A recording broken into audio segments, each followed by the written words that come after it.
সবাইকে আন্তরিক শুভেচ্ছা। আশা করি আপনারা সকলেই ভালো আছেন। আজকে উচ্চ প্রাথমিকের শিক্ষক নিয়োগ বিষয়ের বেশ কিছু গুরুত্বপূর্ণ তথ্য দিচ্ছি, তাই ভিডিওটি অবশ্যই প্রথম থেকে শেষ পর্যন্ত ভালো করে শুনে বোঝার চেষ্টা করবেন। আপনারা নিশ্চয়ই জানেন যে আমি দীর্ঘদিন বেঙ্গালুরুতে ছিলাম, নারায়ণা হসপিটালে।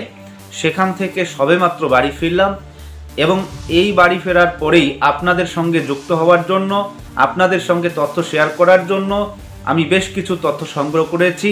তাই ভিডিওটি অবশ্যই প্রথম থেকে শেষ পর্যন্ত ভালো করে শুনে বোঝার চেষ্টা করবেন। আপনারা নিশ্চয়ই জানেন যে মহামান্য কলকাতা হাইকোর্টের নির্দেশ অনুযায়ী কমিশন প্রথম দফার কাউন্সেলিং পর্ব সম্পন্ন করেছে। সেখানে অনেকেই অনুপস্থিত ছিলেন এবং বেশ কিছু ভ্যাকেন্সির হেরফের রয়েছে। সে কারণেই কিন্তু দ্বিতীয় দফার কাউন্সেলিং উকি দিচ্ছে। অনেকেই বলতে পারেন হেরফেরটা কি? আসলে সেকেন্ড কাউন্সেলিংয়ের জন্য যে শূন্য পদটা পড়েছিল, প্রথম দফায় ৯,০০০ জনকে ডাকা হয়েছে, যেখানে ১২,৩৩৯ জনকে কাউন্সেলিংয়ে ডাকা কথা ছিল, কিন্তু প্রথম দফায় ডেকেছিল ৯,০০০ জনকে। এবার দ্বিতীয় দফায় আরও ৩ থেকে ৩,৫০০ মতো প্রার্থীকে ডাকা হবে, এমনটাই কিন্তু আমরা শুনতে পাচ্ছি। এবং সেখানে অনেক প্রার্থী অনুপস্থিত, সেই সংখ্যাটাও সম্ভবত যুক্ত হতে পারে। সুতরাং এই মুহূর্তে আমরা সেকেন্ড কাউন্সেলিংয়ের জন্য ধরে নিতে পারি ৩,৫০০ মতো প্রার্থী তারা কিন্তু ডাক পেতে চলছে। আপনারা সিদ্ধার্থ মজুমদারের মুখে শুনেছিলেন যে তিনি বলেছিলেন ১ সপ্তাহের মধ্যে কাউন্সেলিংয়ের অর্থাৎ সেকেন্ড কাউন্সেলিংয়ের নোটিশ দেবেন, অথচ আমরা সেকেন্ড কাউন্সেলিংয়ের নোটিশ এখনো পর্যন্ত পেলাম না। আমি অবশ্য এর আগের ভিডিওতে বলেছিলাম যে ২০ তারিখের মধ্যে কোনো ধরনের নোটিশ আসতে পারে, এটা একটা সম্ভাব্য ডেট বলেছিলাম। আপনারা আমার ভিডিও দেখতে পারেন। তো আজকে ২১ তারিখ, সেই ডেটটাও কিন্তু এক্সিট হয়ে গেছে। তবে কবে এই সেকেন্ড কাউন্সেলিংয়ের নোটিশ আসবে এ নিয়ে কিন্তু অনেকেই প্রশ্ন করেছিলেন। আমরা যতটুকু অনুমান করছি আর ২-১ দিনের মধ্যেই কিন্তু সেকেন্ড কাউন্সেলিংয়ের নোটিশ আসতে চলছে এবং সেকেন্ড কাউন্সেলিংয়ের নোটিশ দেওয়ার পর আরও বেশ কিছু লিস্ট আসতে চলছে। যে লিস্ট হবে সেকেন্ড কাউন্সেলিং যারা করবেন তাদের নাম, রোল নাম্বার ইত্যাদি কিন্তু পাবলিশ হবে, সেই সঙ্গে স্কুলগুলো পাবলিশ করা হবে।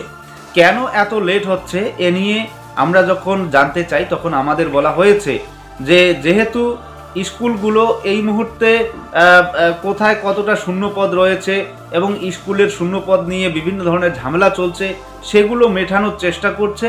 সেই সঙ্গে যে স্কুলগুলোতে নতুন করে কাউন্সেলিং হবে তার লিস্ট তৈরি হচ্ছে। অপরদিকে যে সমস্ত প্রার্থী সেকেন্ড কাউন্সেলিংয়ে অ্যাটেন্ড করবেন তাদেরও লিস্ট তৈরি হচ্ছে, সে কারণেই একটু দেরি হচ্ছে।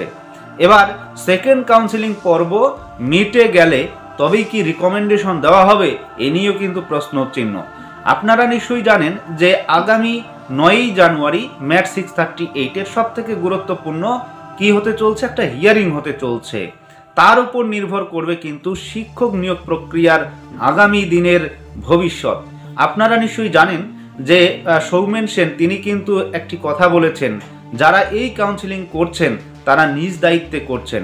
সুতরাং অবশ্যই সৌমেন সেন তিনি কিন্তু একটি জায়গা রেখে দিয়েছেন, যদি এই কাউন্সেলিং পর্বে কোথাও কোনো ধরনের নতুন করে সমস্যা সৃষ্টি হয় তাহলে কিন্তু বিচার কোন দিকে যাবে একমাত্র বিচারপতি ভালো জানেন। সে কারণেই আমরা এই মুহূর্তে আগ বাড়িয়ে কোনো কথা বলতে পারি না।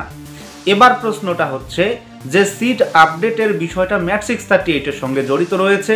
অনেক পিটিশনার তারা তাদের বিভিন্ন ধরনের দাবি দেওয়া নিয়ে কিন্তু ম্যাট 638-এর সঙ্গে যুক্ত হয়েছেন। এছাড়াও গ্রিভেন্সধারী অনেকেই কিন্তু ম্যাট 638-এর সঙ্গে যুক্ত হয়েছেন। তাহলে এদের ভবিষ্যৎ কি? এবার পিটিশনাররা কোন পথে যাবে, সিট আপডেট কোন পথে যাবে, গ্রিভেন্সধারীরা কোন পথে যাবে? আমরা যতটুকু শুনতে পাচ্ছি সিট আপডেটের বিষয়টা নিয়ে ইতিমধ্যে জোরালো আবেদন করা হয়েছিল, কিন্তু বিচারপতি সেই বিষয়টাকে কর্ণপাত করেননি। এবার পালা হচ্ছে যে এই সিট আপডেটের বিষয়টা কি এবার কর্ণপাত করবেন বিচারপতি, এ নিয়ে কিন্তু প্রশ্নচিহ্ন। এর আগে আপনারা দেখেছেন যে সান্যাল স্যার তিনি কিন্তু সিট আপডেটের কথা বলেছিলেন এবং অন্যান্য যারা আইনজীবী ছিলেন তারাও কিন্তু সিট আপডেটের পক্ষে জোর সওয়াল করেছিলেন। সেখানে কিন্তু 8(3)B রুলসের কথা উল্লেখ করা হয়েছিল, কিন্তু সে সময় কর্ণপাত করেননি বিচারপতি। বিচারপতি যেটা ভালো বুঝেছেন সেটাই করেছেন। এবার সিট আপডেটের জন্য কতটা প্রমাণ রয়েছে আপনারা নিশ্চয়ই জানেন, এর আগে আমি একটি ভিডিওতে বলেছিলাম যে সিট আপডেটের যে প্রমাণটা এই মুহূর্তে আইনজীবীদের কাছে রয়েছে 19,500-র বেশি। এবার যেটা আরটিআই মারফত জানা গেছে সেটা হচ্ছে 10,109টি। তো এখন কোন শূন্য পদটা সংযোজন হতে পারে, এবার আদতে কি এই শূন্যপদ সংযোজন হবে? আপনারা নিশ্চয়ই জানেন যে বিচারপতির মুখ থেকে আপনারা এর আগে যে বিষয়টা শুনেছেন যে সিট আপডেটের বিষয়টা তিনি সম্পূর্ণরূপে গভর্নমেন্টের উপর ফেলে দিয়েছেন, অর্থাৎ যেহেতু ফিনান্সিয়ালের একটা ব্যাপার থাকে সে কারণেই কিন্তু বিচারপতি গভর্নমেন্টের উপর সেই বিষয়টা ন্যস্ত করেছেন। যদি গভর্নমেন্টের উপর সেই বিষয়টা ন্যস্ত করে তাহলে গভর্নমেন্ট আবার কেন বলছে যে কোর্ট যেভাবে তাদেরকে পরিচালিত করবে ঠিক সেভাবেই তারা এই নিয়োগ প্রক্রিয়াকে পরিচালনা করবে? তাহলে এই জায়গায় অবশ্যই বিচারপতিকে অবগত করানো উচিত যে একদিকে শিক্ষা দপ্তর এবং শিক্ষামন্ত্রী তারা কিন্তু সবাই বলছে কোর্ট যেভাবে পরিচালনা করবে আমরাও সেভাবে নিয়োগ প্রক্রিয়াকে পরিচালনা করব। তাই মহামান্য কলকাতা হাইকোর্টের প্রতি বিশেষ আবেদন, হিউজ পরিমাণে শূন্যপদ আপডেট করুক এবং অধিকাংশ যে সমস্ত বঞ্চিত টেট পাস ট্রেন্ড প্রার্থী রয়েছে সকলেরই মুখে হাসি ফুটুক। সে কারণেই বলছি যে সিট আপডেট কিন্তু এই মুহূর্তে মহামান্য কলকাতা হাইকোর্টের উপর ন্যস্ত রয়েছে। তাই জোরালো আবেদন করতে হবে এবং জোরালো একটা সওয়াল করতে হবে যাতে সিট আপডেট হিউজ পরিমাণে হয় এবং যে সমস্ত প্রার্থী এখনো পর্যন্ত আশায় বুক বেঁধে রয়েছেন, মানসিক রোগী হয়ে আছেন, শুধুমাত্র আপার প্রাইমারি চাকরি করবেন বলে তাদের মুখে হাসি ফুটুক, এই আশা আকাঙ্ক্ষা করব। এবারে আসি পিটিশনারদের বিষয় নিয়ে। অনেক পিটিশনার তারা অনেক ধরনের অভিযোগ করেছেন এবং সেই অভিযোগের ভিত্তিতে তাদের ভবিষ্যৎ কি হবে। তো ইতিমধ্যে আপনারা জানেন যে একবার প্যানেল ক্যান্সেল হয়েছিল, এবার নতুন করে কি উকি দিচ্ছে প্যানেল ক্যান্সেলের? আর না, আমরা কিন্তু কখনোই চাই না যে প্যানেলটা ক্যান্সেল হোক। ইতিমধ্যে জানেন 2019 সালে একবার প্যানেল ক্যান্সেল হয়েছিল, খুব কষ্ট পেয়েছিলেন যে সমস্ত প্রার্থীরা লিস্টেড ছিলেন। এবার যদি প্যানেল ক্যান্সেল হয় সত্যি কথা বলতে খুব খারাপ লাগবে এবং সারা পশ্চিমবঙ্গে একটা ভীষণ প্রভাব পড়বে এবং যুব সমাজ তারা ধ্বংসের পথে চলে যাবে। সে কারণেই এই প্যানেল যাতে ক্যান্সেল না হয় সেই আশা আকাঙ্ক্ষা করব। সেই সঙ্গে যে সমস্ত পিটিশনার রয়েছেন তাদের যে দাবি দাওয়াগুলো রয়েছে সেই দাবি দাওয়াগুলোই যাতে সমাধান করে কোর্ট এবং তাদের যাতে কথাগুলো মেনে নেয় কোর্ট, সেটা আমি অনুরোধ করব মহামান্য কলকাতা হাইকোর্টের বিচারপতিদ্বয়ের কাছে।